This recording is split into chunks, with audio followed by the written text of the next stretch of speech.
Assalamualaikum warahmatullahi wabarakatuh. Berjumpa lagi dengan kami ya. Di sini kita akan bahas ini berita lagi viral ya. Dari Profesor Jimli Asyidiki ya. Kasus ijazah Jokowi ini bermula dari kebencian ya. Ini Komisi Reformasi Kepolisian resmi dibentuk ya.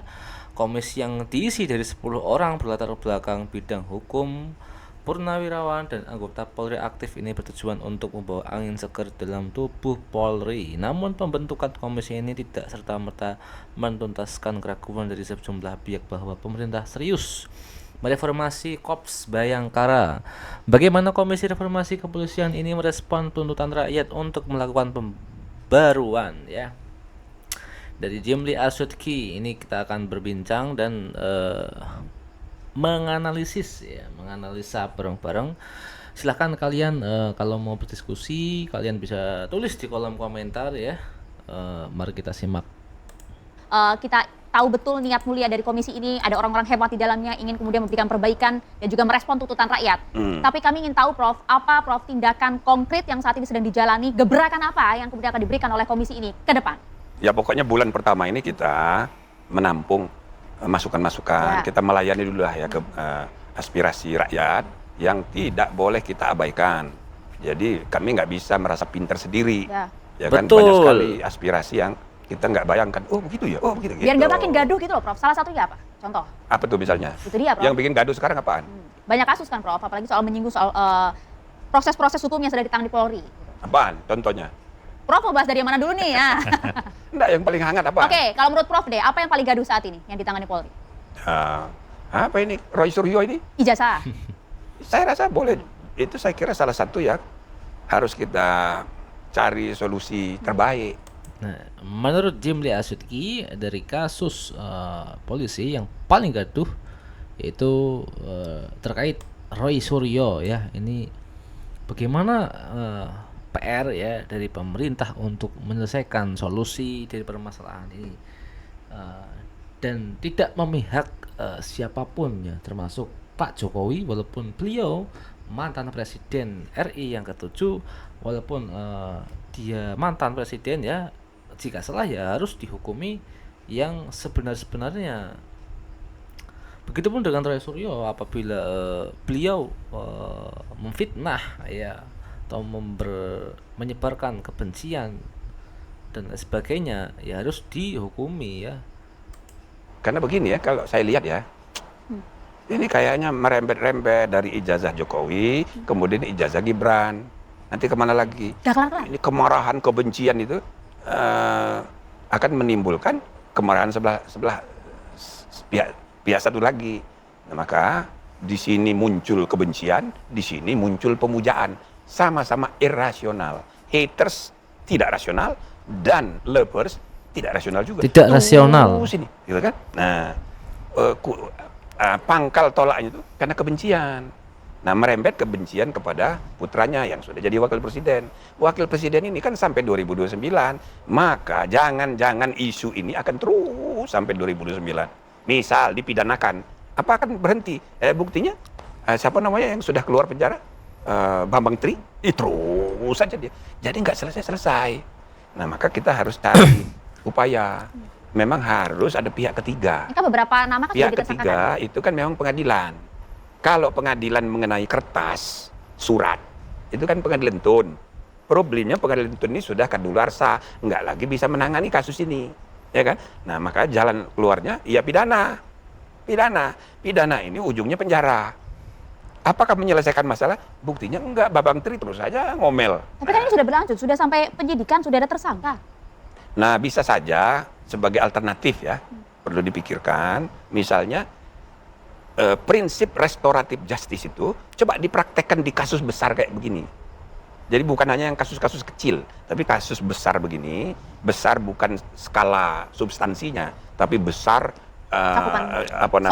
sorotan publiknya. Oke, diselesaikan dengan restoratif justice, misal melalui mediasi penal.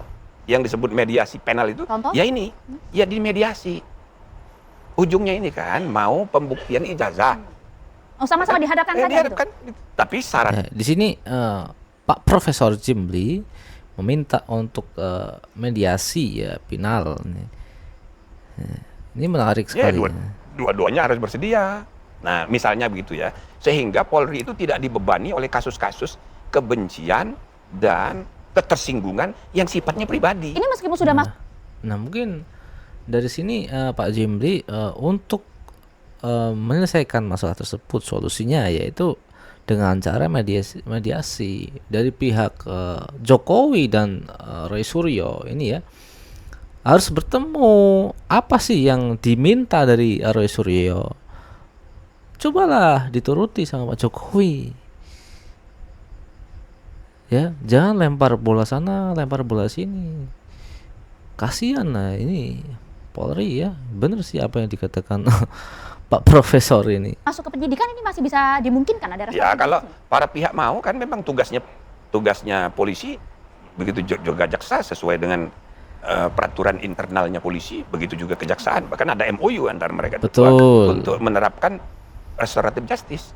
Maka ini terbuka, nah, misalnya gitu ya, supaya bangsa kita ini jangan lagi ngomongin soal-soal seperti ini. Masa bangsa sebesar Indonesia gitu ya, terus larut dalam urusan seperti ini. Tidak kita merendahkan masalahnya, tapi maksudnya begini loh ya. Saya ketua MK 2004, oke? Itulah pertama kali perselisihan hasil pemilu diselesaikan di pengadilan, Mahkamah Konstitusi. Waktu itu isu ijazah palsu ini banyak sekali. Karena syarat menjadi anggota DPRD waktu itu tamat SMP. Karena banyak kasus, maka untuk sesudahnya 2009 syarat caleg itu ditingkatkan jadi tamat SMA. Nah, itu 2004. Kemarin 2024 ketika pilkada udah selesai, banyak perkara dibawa ke MK, ada 40 kasus yang kemudian disidang substantif sesudah yang lain-lain di NO dan sebagainya. Dari 40 kasus itu masih ada 7 berkenaan dengan ijazah palsu. Maka selama 20 tahun, bayangkan, tidak berubah peradaban peradilan kita, peradaban pemilu kita, berkutat di sekitar ijazah. Maka kesimpulannya ijazah itu adalah cara paling mudah untuk menjatuhkan lawan politik.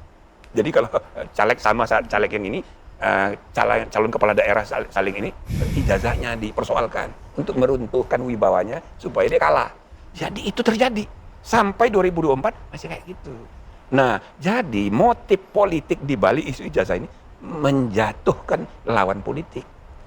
Yang kedua, ini ada kaitan dengan kualitas administrasi negara kita.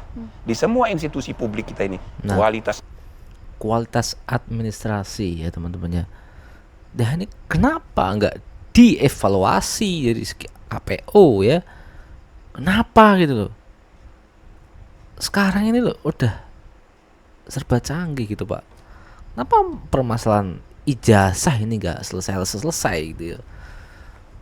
Ribet amat gitu ya. Administrasinya buruk. Nah, kadang-kadang faktanya memang ini orang lulus, tapi kertasnya amburadul atau tulisannya, misalnya Jimli As-Sidiki. Nah, dulu ditulisnya pakai egrek, sekarang Ki. Nah, itu dipersoalkan sebagai ijazah palsu. Banyak kasus kayak gitu. Nah, jadi menurut saya kasus ini harus kita selesaikan segera.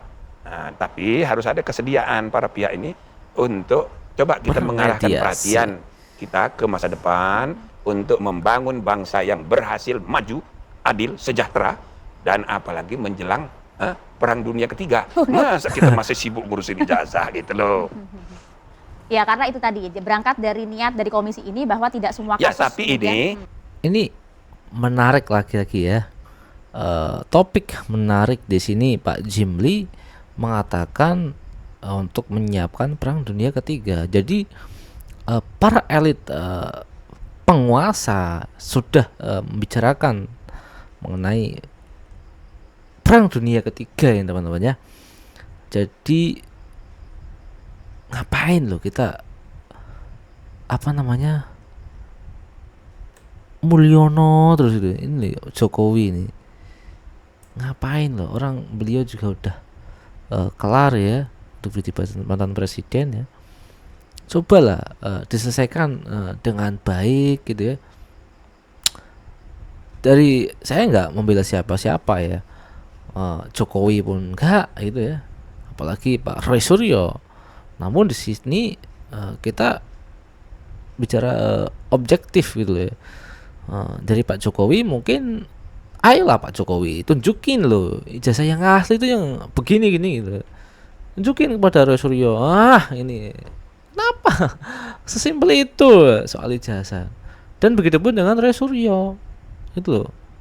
Ketika udah ditunjukin apa, ya harus terima gitu loh. Dan sebenarnya apa gitu motif Roy Suryo gitu, keuntungannya tuh apa gitu. Kalaupun itu ijazah palsu, keuntungan Roy Suryo itu apa? Kalaupun itu ijazah asli, nah ini jadi momok dari Roy Suryo tersendiri ya, bisa terjebloskan ke penjara selama 12 tahun ya.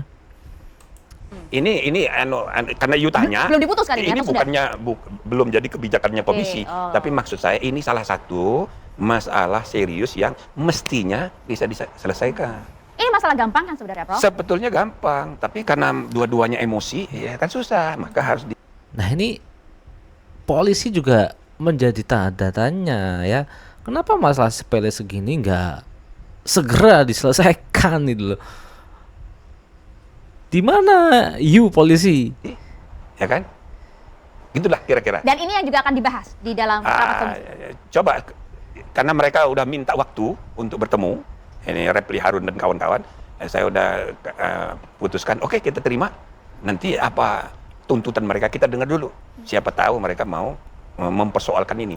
Kalau lihat gelagatnya di TV, ya kan, Roy Suryo dan kawan-kawan, waduh, jangan-jangan dia mau ini nih, karena suratnya serius banget, rombongannya termasuk jenderal-jenderal pada mau datang. Waduh, serius ini. Jadi kami terima dulu. Kalian tahu nggak? Sekarang kalian bisa Kok mengubah waduh kalian nggak menjadi apa-apa voter. Pak Jimli ini. Kita cek lagi ya. Ini. Kita cek. Nah, itu kemudian menjadi salah Serius banget, rombongannya termasuk jenderal-jenderal pada mau datang. Waduh, serius. Loh, kok waduh serius banget. Juga kata waduh itu kayak apa? Kesannya takut loh. Ngapain takut, Pak? Ini jadi kami terima dulu, mau dengar dulu. Oke, artinya itu kemudian menjadi salah satu bahan pembahasan ya, Prof ya. Gebrakan apa, Prof, yang kemudian akan dibawa oleh komisi ini? Itu pertanyaan publik saat ini karena publik maunya langkah konkret, langkah nyata, bukan hanya simbol reformasi saja. Ya, yang jelas putusan MK itu sudah menjadi awal yang baik. Tapi ya bukan hanya soal rangkap jabatan. Bukan hanya rangkap jabatan, itu salah satu masalah. Udah diputus sama MK, Prof. Banyak masalah. Tapi itu juga tidak seluruhnya menyelesaikan masalah. Jadi masyarakat juga jangan salah paham seolah-olah yang diputus itu sama sekali nggak boleh. Itu yang tidak boleh itu ada beberapa, tapi ada yang menurut undang-undang memang diatur. Undang-undang yang ngatur ini bukan hanya undang-undang kepolisian, ada juga undang-undang ASN gitu ya. Jadi hal-hal yang tidak boleh ya itu dan memang dalam praktek polisi itu kan juga atas permintaan.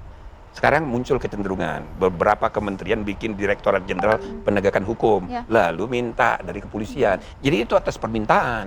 Lalu ada yang permintaan, ada yang mungkin diminta gitu, Prof. Enggak, jadi bukannya polisi ngajukan sini enggak begitu. Itu orang banyak salah paham, dikira polisi masuk kemana-mana. Tidak, dia diminta. Nah, tapi ada jabatan-jabatan tertentu yang dibatasi. Nah, jadi maksud saya apa yang diputus MK itu baik, tapi tidak cukup. Kita harus petani satu-satu. Undang-undang yang mengatur mengenai lingkungan hidup, membentuk Direktorat Jenderal sendiri, penegakan hukum. Kemudian Pak Bahlil di SDM, ada lagi undang-undangnya sendiri.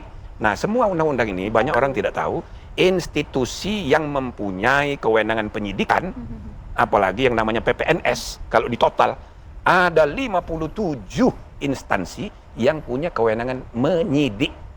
Nah, ini kan harus dievaluasi. Gitu. Banyak sekali. Jadi bukan sekedar apa yang sudah diputus MK, tapi itu adalah bagus. Ya, tapi kalau di medsos seolah-olah, wah, udah selesai nih, udah belum. Tapi jangan sampai kemudian celah itu digunakan, Prof, dimanfaatkan oleh oknum-oknum yang tidak bertanggung jawab. Itu yang kami titipkan kepada Anda ya, Prof ya. Apa yang kemudian mau Anda sampaikan terakhir, Prof, satu kalimat saja kepada publik, ini yang meyakinkan. Ini yang bagus ini. Jadi, tolong, Prof. Bukan hanya wartawan ini, sudah bagian dari aspirasi publik. Itu dia. Coba, Prof, tolong, Prof, kami mohon. Ya, pokoknya kita kerjakan. Ya, enggak perlu saya meyakinkan. Pokoknya nanti kerjakan, Prof. Jangan bertele-tele ente ya. Yang benar, ente semuanya digaji oleh rakyat ya. Rakyat mau apa namanya, kesejahteraan dan keadilan ini. Nanti 3 bulan kita selesaikan. Jadi action much louder than words. Jadi tidak bisa meyakinkan orang dengan kata-kata. Ntar aja 3 bulan. Kita tunggu waktunya. Iya, Termasuk tunggu. 7 tuntutan dari publik terkait kasus Agustus kemarin. 17/8 itu. Ya kan nggak semuanya ada kaitan dengan polisi. Ya, 7 tuntutan terhadap Polri. Itu nanti bagian yang kita evaluasi juga. Oke, Ya. nanti. Bismillah aja. Bismillah, kita berikan harapan yang besar dan juga semangat kepada Komisi Reformasi Polri untuk menuntaskan segala permasalahan. Tinggal tugas kami menagihnya, Prof. 3 bulan ke depan. Nah, betul. Kita sebagai rakyat berhak untuk menagih ya, ente-ente, Anda yang digaji oleh rakyat ya, untuk melayani rakyat ya, untuk memberikan kebijakan-kebijakan yang pro dengan rakyat ya. Kita tunggu ya atas kerja keras kalian ya. Semoga mudah-mudahan ya semua permasalahan ya seperti kasus ijazah ini segera terselesaikan. Prof Jimli Asyidiki ya.